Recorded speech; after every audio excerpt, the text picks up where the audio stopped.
Today we are going to talk to you about tips for bringing a toddler to Universal Orlando. The first thing that you need to know is when they are under 3 years old, they're actually free to go to Universal. So definitely take advantage of that because they can actually experience a lot more than you might think they would. And your toddler doesn't even need a ticket or a card. Once you kind of scan in, they'll just go right along with you.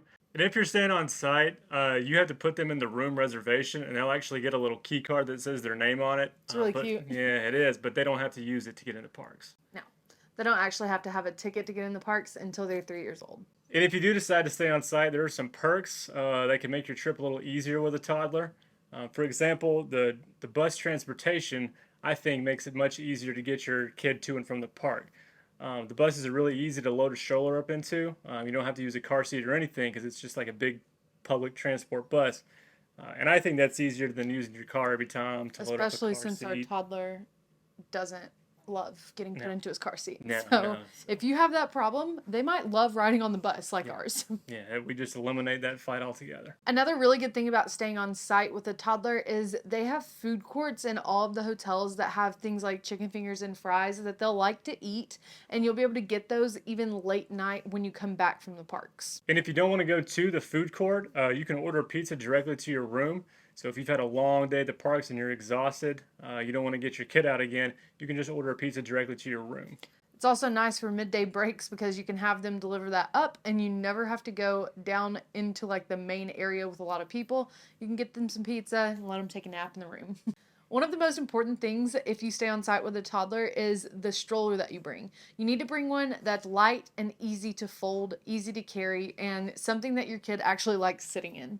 Yeah, they need to be comfortable in it. And also, I would recommend you have like a big space for storage in the bottom so you can bring your own snacks and drinks and bags and things of that nature. Last time we went, the elevators were broken, which meant we had to take everything out of the bottom, put it on our backs, carry it, fold the stroller up, and carry our kids. So just make sure everything's very compact and that you have everything pretty organized for your trip.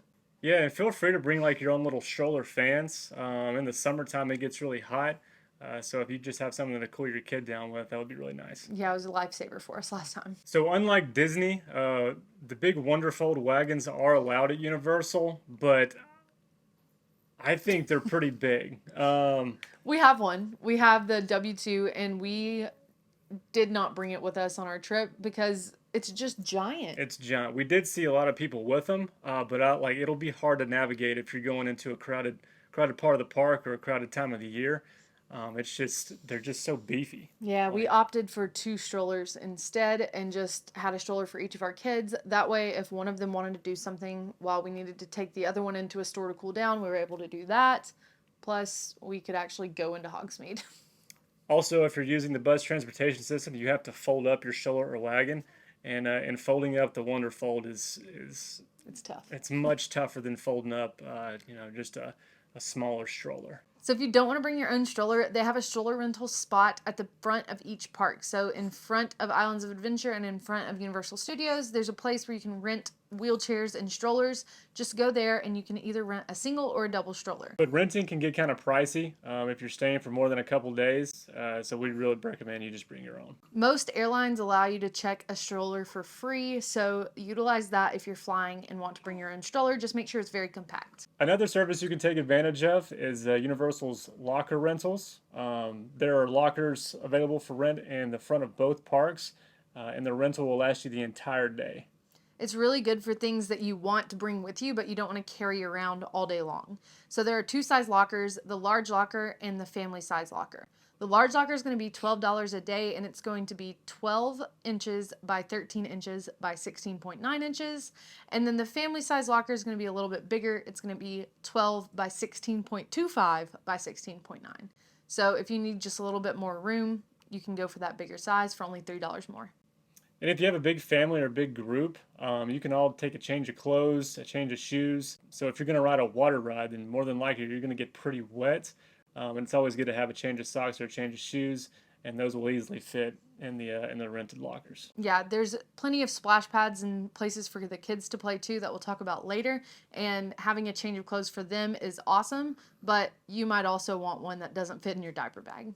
Yeah, wet socks will ruin your day. Yeah, they will. The next tip we have for you is to know the height requirements for the rides before you get to Universal because you want to be able to manage expectations for yourself and for your toddler. So there's a sign at the front of each park that shows how tall someone has to be to ride that ride. It's also a good idea to go ahead and measure them at home before you go to the parks. And the key heights you're looking for are 36 inches and 40 inches. We'll put a list of all the rides that they can get on at each of those height requirements, and you'll be able to look and see what you think your kid might be able to ride. What I would say is they measure them twice. Like they measure them outside before they get into the ride queue, and then they measure them like right before they get on the ride. So they're very serious about these height requirements. They are. And I think some of them are kind of just different. So when we went the Cat in the Hat, like JP easily got it. But we went to Trinidad Flyers, and he was like almost a little short for it.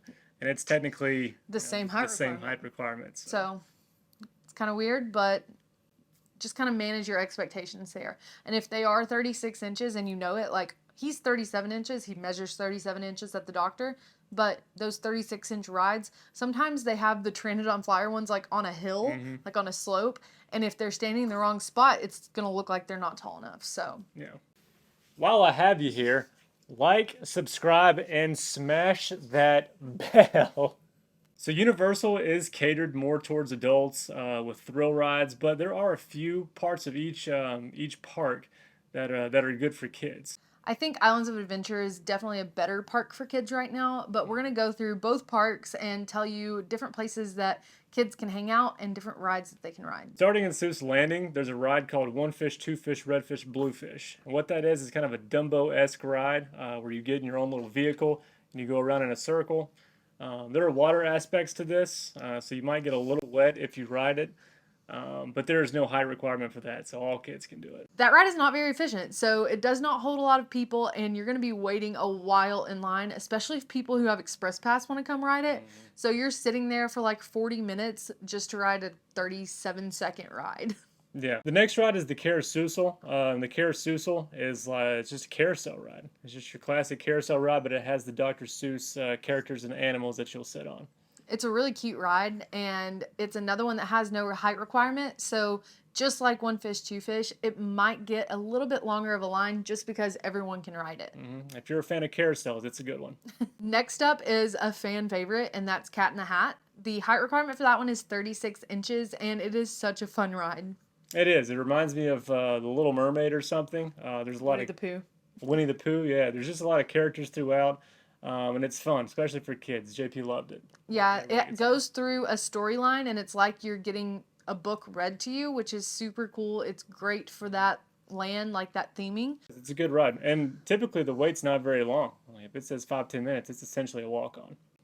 It's a great ride, and we highly suggest that one if you have a toddler. And the final ride in Seuss Landing is the High in the Sky Seuss Trolley Train Ride. That's right. That's a mouthful, but it is such a fun little ride. It puts you on a little train, and it puts you above all the people in Seuss Landing, so you can kind of look out over the rest of the park. It's a really neat ride. It's super fun to do at night because Seuss Landing is just better at night. It's so much fun with all the lights and all the theming. We highly suggest this one, and it's only a height requirement of 36 inches. This ride actually does take you probably, like, 20 feet in the air? Yeah. But it will strap you in, so if you're kind of nervous about your kid trying to fall out or your kid's going to be nervous, it's pretty safe. Like, you're going to be strapped in somewhat like a roller coaster. It really is like a roller coaster, like, harness. Our kid, like, when JP got on that thing, he thought he was going to the moon. He thought he was a astronaut. Buzz Lightyear, he did. The last thing that we're going to talk about in Seuss Landing is not actually a ride, but it's more of an attraction. It's a splash pad called If I Ran the Zoo, and there's also kind of little storybook pieces throughout there where the kids kind of can use it as an obstacle course. Yeah, it's a lot of fun. Again, you walk through it, and in the back of the maze is the splash pad. And again, it's good to bring a change of clothes or a change of shoes at least, because your kid's definitely going to want to play in it. lay down in it, and you probably will get a little wet as well trying to wrangle them up. That one is pretty easy to miss if you don't know where to look for it. So if you're coming from the port of entry, you need to look on your left before you get to the carousel, and you'll see the signs for If I Ran the Zoo. Another thing is you can't have strollers in there, so don't try to bring them, park them outside at stroller parking, and go have fun. As you continue to make your way through the park, after Seuss Landing, you'll come into the Lost Continent. The Lost Continent doesn't really have anything at all for kids to do. There's a few places to eat and some shops, but there are no rides at all. After you exit the Lost Continent, you're going to come up on Hogsmeade, and the first thing that you're going to see is going to be the Hogsmeade station for the Hogwarts Express. Your kid will love this ride. Just make sure you get 2 park tickets so that you can hop across to the other park. The other ride that you're going to have in Hogsmeade is going to be Flight of the Hippogriff, and it's going to have a 36-inch height requirement. And Flight of the Hippogriff is a kiddie roller coaster that has 2 trains, so there's no like super steep drops or anything like that. It's a really easy ride, but again, there's only 2 trains, so the lines can get long for that. It doesn't eat a ton of people up, and it's not super efficient how it moves people around. But if you're willing to wait, and or if the wait is short, then it's definitely a ride worth riding. It's a great first roller coaster, I would say. It is. It's fun. It's right beside the castle, so you have really good views of the park.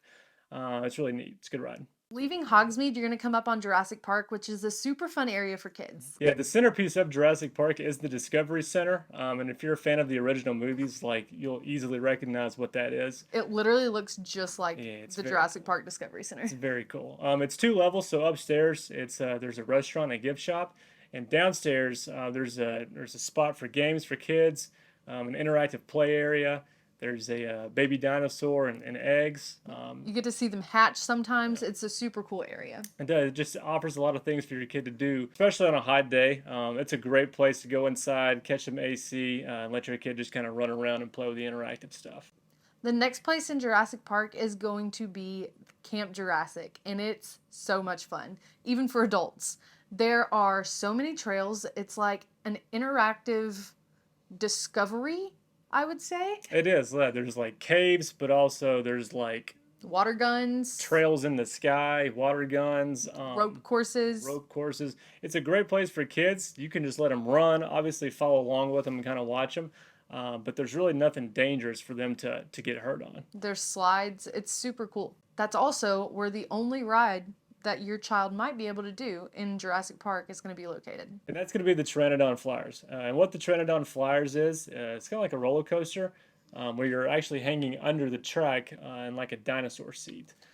So what you're doing is you're flying over Camp Jurassic. It's very cool, has great views of Jurassic Park, but the catch to this ride is riders have to be between 36 and 56 inches, and you can't ride unless you have a kid with you.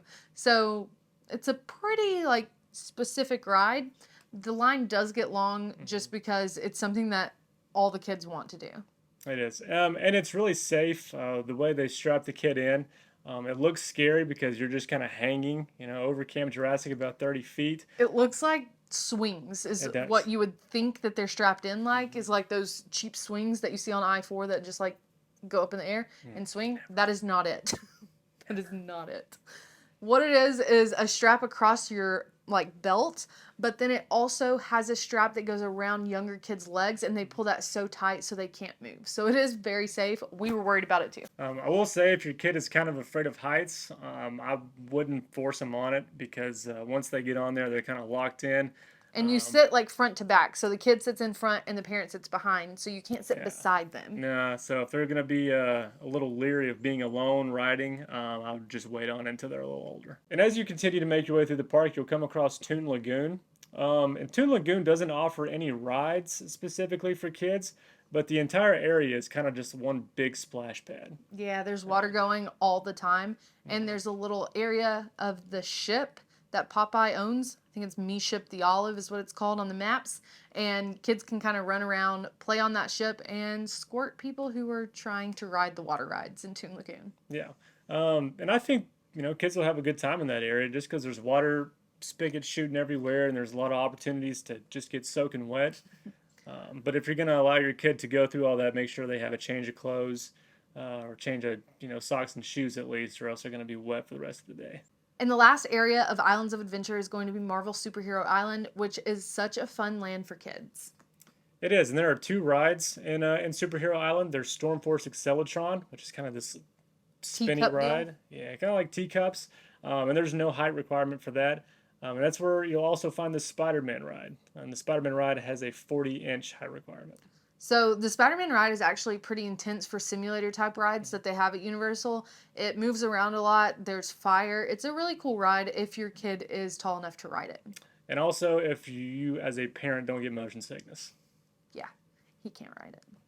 Moving on to Universal Studios, there have been some updates with what kids have to do in this park, starting with Minion Land. In Minion Land, you're going to have two rides. The first one is Despicable Me, Minion Mayhem. This is basically just a simulator ride with a screen, and the height requirement for that is 40 inches. There is a caveat to this, though. You can ride it no matter how old you are, how tall you are, because there's a stationary seat. And we've used that because JP's not 40 inches. So we've taken him on that ride and just sat in the stationary seats. You're not missing out on much. Honestly, it's better for us, I think, Much sitting in better the for me, stationary seats. no doubt. As a You go- person who gets motion sickness, much better for me in the stationary seat. And the queue is really, really good. If you have seen those movies with your kids, they'll really like that. And then the second ride in Minion Land is going to be VillainCon Minion Blast, and that's going to be a ride that doesn't have a height requirement. Kids are just going to have to be able to stand on a moving walkway. Yeah, we don't know much about this ride yet. It's not technically open yet, but it does look very well themed. It's going to be a good addition to the park, I think, for both adults and kids. Yep. The next area of Universal Studios that has a decent amount of things for kids to do is going to be the Kids Zone, but it is currently shut down and being renovated. There is one thing that is still open over there, and that is E.T. E.T., yeah, E.T.'s a pretty good ride. It kind of puts you in this bicycle, kind of takes you through the original E.T. movie with some extras at the end. And the height requirement for that is 34 inches. So also over there in that same area is going to be Animal Actors, which is a little show, and then the SpongeBob area. Those are the only things that are open at all in that area right now, but hopefully next year we're going to be getting some news and some updates for the Kids Zone. That's it for the rides that your toddlers can do, but there are also some meet and greet opportunities within both parks that allows your kid a chance to meet some heroes or some characters that they might find fun. This is honestly one of the best parts of taking a toddler to the park, I think. So starting in Islands of Adventure, there are so many meet and greets that your toddler will like. In Seuss Landing, there are going to be meet and greets with the Who's, especially at Christmas time. There's even a meet and greet with the Grinch. In Jurassic Park, there are going to be dinosaur meet and greets. There's a raptor encounter, which is a little scary, and I would not totally suggest if your kid's going to get scared. But they also have like some dinosaurs that are roaming around that scientists are trying to catch, and they will let your toddler kind of like talk to them, play with them, pet them. And then there are meet and greets in the Toon Lagoon area, which is going to be like the classic comic book characters. And lastly is the Marvel meet and greets. And those are probably the best because you've got Spider-Man, Captain America, Wolverine. They kind of change, but the big ones are there. Also within Superhero Island, there is a character dinner opportunity where you can eat at Cafe 4 with Spider-Man, Captain America, all the guys. And it is a buffet style dinner option. Over in Studios, there are a lot of characters that you can meet, starting with the brand new meet and greet station at the Illumination Theater, where you can meet Minions, Despicable Me characters like Vector, and then other Illumination characters like the ones from Sing. In the Hollywood character zone, you'll find Hello Kitty, Scooby-Doo, Marilyn Monroe. I've seen Beetlejuice hanging around. Just hanging around. So they're more old school. I don't know if your toddler will know many of them, but it's still a cool opportunity, and they're kind of larger than life a lot of times. The next one is going to be SpongeBob, which is super fun, meeting SpongeBob and Patrick over there at Bikini Bottom. So that's a good one. And then Simpsons, again, like something that your kid might not really enjoy or even know what's happening. So I don't know. I might skip that one, but that is a meet and greet opportunity if your toddler's interested. The Transformers are also in that area. I think they kind of alternate between Optimus Prime, Bumblebee, and Megatron. You better hope you don't get Megatron. And then the last meet and greet area is going to be the Night Bus right outside of Diagon Alley. And at the Night Bus, you have Stan Shunpike, who's kind of talking to you in and out. But you also have that little weird head from the movie that's kind of like throwing jabs at you here and there. It's pretty interesting. If your toddler can like carry on a conversation, they might like that. But also, if you just carry on the conversation and let your toddler sit there and watch, they're going to probably be mesmerized. Yeah, it's interesting for sure. The night bus is really cool too. Yeah. JP likes the Harry Potter movies. We read him the Harry Potter books already. Don't know if that's a great parenting decision, but don't judge us. He really liked that area. So I highly suggest it if you've got little Harry Potter fans in your life. Yeah, for sure. So there are also some shows throughout the parks that your toddler might be interested in. If your kid is a Harry Potter fan, then take them to Ollivanders. There are 2 locations. One is in Islands of Adventure and one is in Diagon Alley. And they're able to go have a wand experience where somebody in the crowd is going to get chosen to have a wand choose them. Mm-hmm. Your toddler's not going to be the one that's chosen. They want someone around the age of 11. They want someone that they think is going to interact very well with the actor, but still go to it. It's very fun, very interesting for them. It is, yeah. And the Diagon Alley one feels better just because you're in Diagon Alley. But if you do the one in Hogsmeade, you're not really missing anything. It's the exact same show. Another thing in Harry Potter world is going to be the Tales of Beedle and Bard, and that is going to be in Diagon Alley. It's kind of like a puppet show where they're telling some stories from the films and from the books. Yeah, if you remember the 3 brothers from the movie, it's kind of just like that, same soundtrack and all. But it's a pretty cool show. Yeah, they actually have different ones that they alternate between, but Tale of the 3 Brothers is our favorite. Also over in Hogsmeade, they have the Frog Choir, which they have these little animatronic frogs that sing and perform. It's pretty weird, but if your kid likes frogs, then they'll love that. They also have the Tri-Wizard Rally. So the actors get up there and they kind of do a little song and dance. They're wearing their, like, Tri-Wizard stuff. It's interesting. It's neat. While I've got you here, make sure you subscribe and smash that bell. And outside of the wizarding world, there are a couple other shows that we're going to talk about, starting with Animal Actors over in Universal Studios. Yeah, and if your kid would enjoy watching some birds, dogs, and pigs put on a performance, then Animal Actors would be right down their alley. Yeah. And then over in Islands of Adventure, there are a couple of places, starting with Seuss Landing, Oh, the Stories You'll Hear. That's going to be a little show where somebody is literally reading you Seuss stories, and kids can kind of gather around, and it's a who, they're dressed up, and it's just something that they might like to do. It's cute if they like Dr. Seuss. Also within Jurassic Park, in the Discovery Center, they'll often bring a scientist out where they'll kind of interact with kids and show them a baby raptor hatching from an egg. It's pretty neat. Yeah. And if it's a really busy day, there will also be scientists kind of roaming around having, like, they're kind of animal handlers. Mm-hmm. They have those little raptors or the little dinosaurs that we were talking about that kids can kind of have a little show just throughout the parks. You have to find that one. It's not like a show that's going to be scheduled. You just kind of have to walk up on it. Yeah, and what they're trying to do is divert some crowds. But really all it is like a little puppet, and they'll kind of like move it around. It's cool. Very good for little kids. As far as food goes within the park, you can bring whatever you want to inside. So we highly recommend you bring juice boxes and waters and snacks that can kind of get you throughout the day. Peanut butters and jellies would be nice. Like, whatever your toddler will eat, bring it in for them so that you don't have to go to specific places to try to find them something to eat. That's true. Also, food at the theme park, just like anywhere else, can get pretty pricey. So if you're looking to save costs, you can make your own sandwiches at the hotel, wherever you're staying, and bring those into the park to eat on those throughout the day. If you are going to eat theme park food in the parks, there aren't going to be a shortage of things for them to eat. Like, there's pizza, there's chicken fingers and fries, stuff that they'll like. We just think that sometimes our kid wants peanut butter and jelly more than he would want a pizza from Louis. Yeah. Yeah, and a lot of times those specific places are kind of hard to find. Obviously, you can use your app to look at the menus, but we also recommend you check the closing times as well. Last time we were there, we were walking around looking for something to eat. JP was hungry, and we could not find anything that was open. The park still had a good 3 hours of being open, and food places were already closed. It was 5 or 6 o'clock, and we couldn't find anywhere to get them a snack. So definitely check the park hours and pack your own snacks. One thing that we recommend that you do is take a midday break. And this seems counterintuitive because you spend a lot of money on hotels and your trip and whatever else, but I think it makes the trip much more better when you feel refreshed and your kid's awake throughout the night, enjoying the parks more. I think if you are going to stay on site, this is another huge benefit.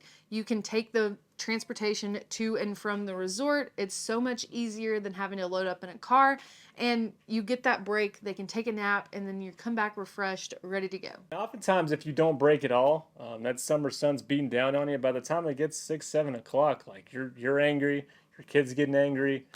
Just try to avoid that and rest up. Just enjoy your vacation. I promise you, it'll make your whole trip so much better. If your toddler is still in diapers or pull ups, or if you just need to take them to a family restroom, there are plenty of locations for you. There are changing pads in almost every single bathroom at Universal Orlando, but there are some specific family restrooms that are going to make your life so much easier. In Islands of Adventure, the family bathrooms are in the first aid stations, which are at the front of the park and in the Lost Continent. In Universal Studios, there are a lot more family restrooms. You are going to find some in every first aid station over at Studios, but there are also a few more. There are family restrooms in the Music Plaza, Mel's, San Francisco, over by Fast and Furious, and in Diagon Alley. And I think the Diagon Alley family restrooms are probably the best ones. Pro tip. If you've ever taken a toddler to Universal and you have any other tips for us, please go ahead and comment those below. It'd be really nice to know like what other people do and what other people think is helpful for taking a toddler. Yeah, it's not easy, and we're always looking for advice for when we go in the future. But that's going to be it for today's video. Thank you guys so much for watching, and we will see you in the next one.